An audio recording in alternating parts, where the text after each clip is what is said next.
Moi, mä oon joulupukin tonttu Poni Donna ja tää on luukku 5. Tässä luukussa me käydään läpi, mitä varsa oppii isommassa laumassa. Varsan emä tai joku vanhempi hevonen voi opettaa varsalle, miten käyttäydytään laumassa. Se voi näyttää, miten vuorovaikutetaan hevosten kanssa. Varsa oppii myös muilta lauman jäseniltä, miten kunnioittaa muiden tilaa.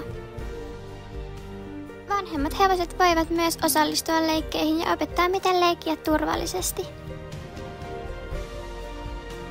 Vanhemmat hevoset voivat myös opettaa rentoutumista ja rauhoittumista erilaisissa tilanteissa.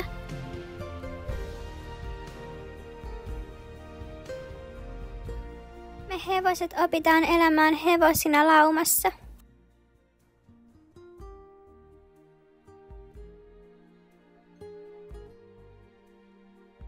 Tässä oli luukku 5. Nähdään seuraavassa luukussa. Moi moi!